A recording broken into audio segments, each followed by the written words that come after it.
Nu, kadangi bus rodomas filmas Čiapo ir Dargio apie šitą, tai apie visą tą skridimą, apie Feliksą Vaitkų, tai aš kitus tokius klausimus bandysiu panagrinėti. Nu, pirmiausia, žinoma, reikia prisiminti tuos skrydžius, pačius svarbiausius per Atlantą. Nu, tai pradėta buvo jau 19 metais, turbūt daug kas žino, ten tokie anglai, Alkukas ir Braunas, bet jie skrido ne iš žemyno į žemyną, o iš Niufaundlendo salos į Airiją. Tai buvo trumpesnis atstumas, bet vis dėlto jie pirmieji įveikė į ten 3150 km. Paskui visi žino Lindbergą Čarlzą, kuris, kaip sako, laimėjo tą garbingą prizą, kuris buvo paskirtas pirmam lakūnui, kuris perskris iš žemyno į žemyną, kaip sako, iš Niujorko į Paryžių. Tai va, tai buvo 5792 kilometrai. Na, tuo metu, tais pačiais metais, irgi lenktyniaudami, bet pramiegodami Lindbergą, perskrido Atlantą su tokiu pačiu tipo lėktuvu, kaip Dariaus ir Girėno, su Belanka, toksai Čemberlenas ir Levinas. Ir jie pasiekė pasaulio rekordą tuo metu, tai buvo 27 metai, reiškia 6292 kilometrai. Tuo metu buvo pasaulio rekordas. Na, po jų prieš Dariaus ir Girėno skridimą pasaulio rekordą pasiekė irgi su Belankos tipo lėktuvu. Bordmanas ir Polando, jie nuskrido 8062 kilometrus. Kaip žinot, Darius ir su Girėnu įveikė 6411 kilometrų.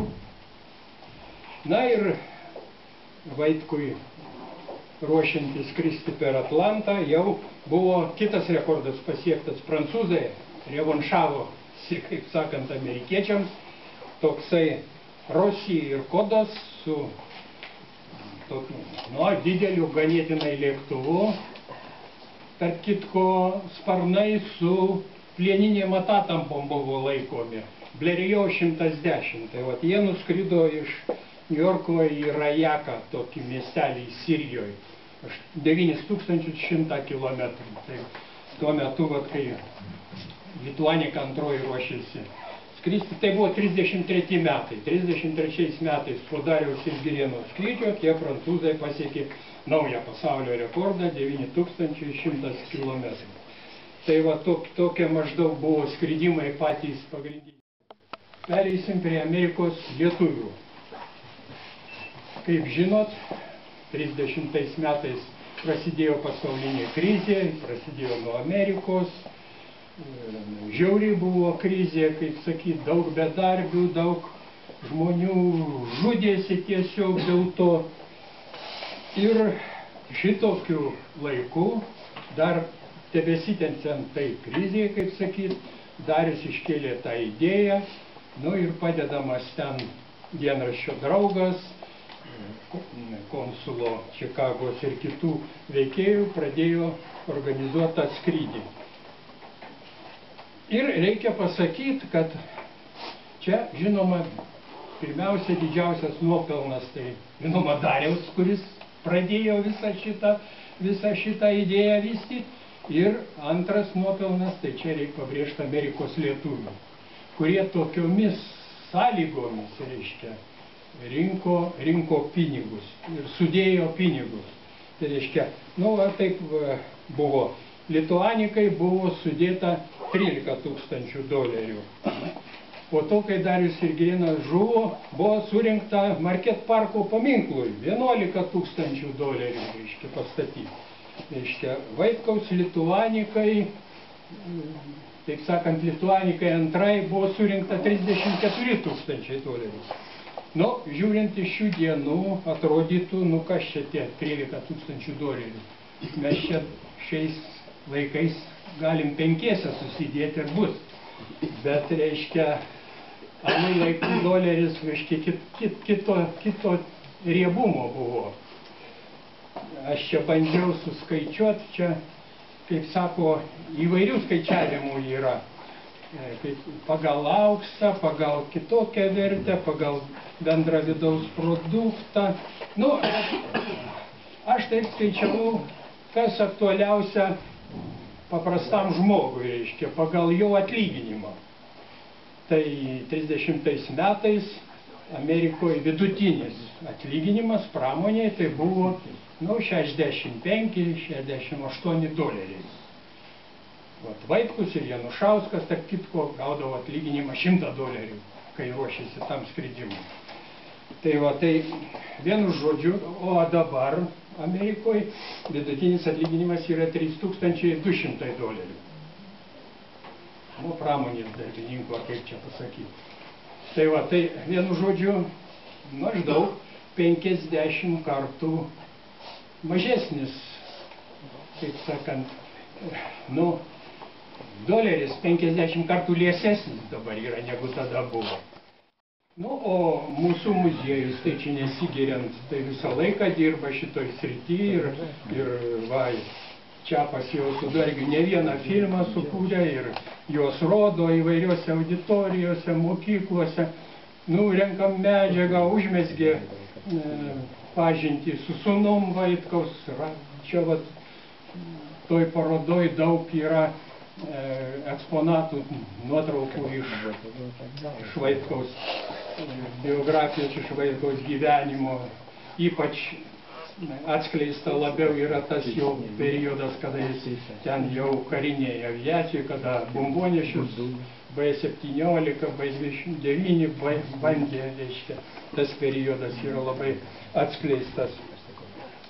Žinoma, atminimas tai pirmiausia, turbūt rimčiausiai buvo atskleistas tai mūsų irgi gero bičiulio, amžinatilsį jau čia Amerikos inžinieriaus palaidoto šitą Romainių kapinėse Edmundo Jasiūno, kuris išleido 86 metais knygą apie tą antrąjį transatlantinį skrydį. Jis kol kas yra techniniu tokiu ir kitais požiūriais rimčiausia knyga likščiol apie Vaitkaus skrydį.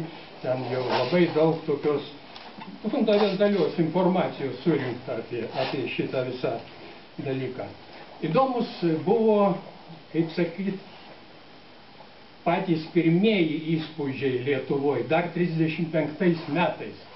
35 metais Lietuvos sparnų žurnale toksai sklandytojas ir Lietuvos sparnų aktyvus bendradarbis, daug rašantis, Mozė Aronzonas toks, čia jis dar mums laiškus rašė nesenai iš Izraelio, pastraukė į Izraelį. Tai jis parašė straipsniuką tokį apie Vaitkaus skrydį. Ir jo išvados ten labai užgavo, turbūt daug ką užgavo, bet labiausiai tai pulkininką mūsų Gustaitį. Nes jis ten maždaug taip pasakojo apie labai gerą Lituanikos antrosios įrangą, kaip sakant, labai gerą pasiruošimo skrydžių, kadangi turėjo radio kompasą jau Vaitkus, modernišką variklį, ten mažai kuro vartojantį. Tai jis ten maždaug savo išvadose parašė taip, kad kas užgavo Gustaitį.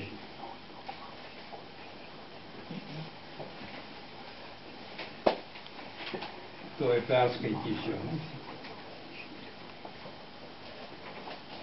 Darius ir Girėnas savo perskridimą atliko dideliu tikslumu, bet techniškai buvo netinkamai pasiruošę. Feliksas Vaitkus jų klaidos nepakartojo. Tada Gustaitis sėdo ir parašė straipsnį, reiškia, į Lietuvos sparnus, ir tam tarp kitų dalykų ten nagrinėja, reiškia, apie jų lėktuvų įrangą, tarp kitų dalykų rašo. Darius ir Girėnas panaudojo astronominį orientavimąsi. kuris jiems padėjo visiškai tiksliai skristi užsibrėžtų maršrutu. Katastrofa įvyko dėl nelaimingai susidėjusių nakties metu aplinkybių ir tik dėl to, kad jiedu norėjo būtinai vykdyti sumanytą žygį pilnumoje. Juk visiškai aišku, kad jiedu galėjo bet kur Europoje tarp Airijos ir katastrofos vietos nutūpti prie dienos šviesos ir sekančią dieną su sveiku lėktuvu atskristi Kaunan. Taigi, ar galima daryti jiems kokį nors užmetimą dėl tarimo techniško pasiruošimo, kaip tai yra padaręs Aronsonas, kada mes matėme, kad tik nepalaužiama valia siekti užsibrėžtą tikslą privedė prie katastrofos.